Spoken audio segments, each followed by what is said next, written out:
10 से 12 हुकूमती अरकान अपोजिशन की सेफ कस्टडी में। अरकान ने काफ लीग से भी राब्ता किया।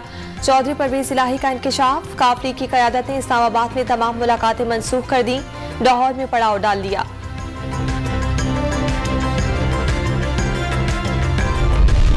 सिंध हाउस में पीपल्स पार्टी और मुस्लिम लीग के MNAs का पड़ाव है। हुकूमत अपने खिलाफ वोट डालने वाले हर शख्स को गिरफ्तार कराने पर तुल गई।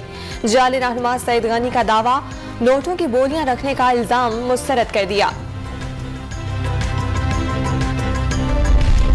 वजीर आजम ने इस्लामाबाद में सिंध हाउस को हॉर्स ट्रेडिंग का मरकज करार दे दिया।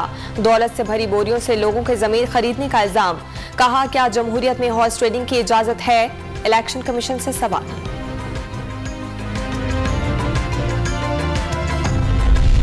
सवात के जलसे में वजीर आजम, वजीर आला महमूद खान, वजीर खारजा शाह महमूद कुरैशी समेत दीगर विफाकी वज़रा को नोटिस जारी। इलेक्शन कमीशन का 18 मार्च को पेश होने का हुक्म।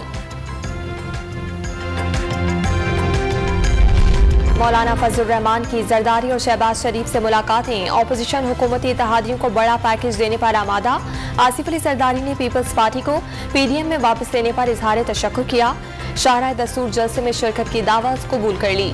मौलाना फजलुर रहमान ने तहरीक अदम एतमाद या लॉन्ग मार्च मुलतवी करने की खबरें मुस्तरद कर दी। शहबाज शरीफ की 5 साल के लिए -PTI कौमी हुकूमत के क़याम की तजवीज़। इमरान खान से कोई ताल्लुक नहीं। कौमी हुकूमत 5 साल मुल्क की खिदमत और मुआशरे में खोला गया। तहरीक इंसाफ का जहर साफ करे। अपोजिशन लीडर का इंटरव्यू। यकुम रमजान मुबारक 3 अप्रैल को होने का इम्कान। रमजान मुबारक का चांद 29 शाबान बरोज हफ्ता 2 अप्रैल को नजर आने के बासी इम्कानात। महकमा मौसमियात की 2 अप्रैल को मतला साफ और कहीं कहीं बादल छाए रहने की पेशगोई।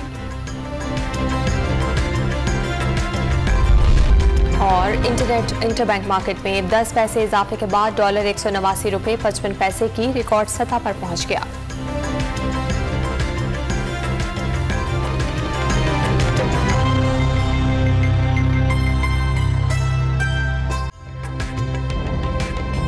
ताज़ा तरीन वीडियोस के लिए हमारा YouTube चैनल सब्सक्राइब करके बेल आइकन प्रेस करिए ताकि आपको मिले हर अपडेट सबसे पहले।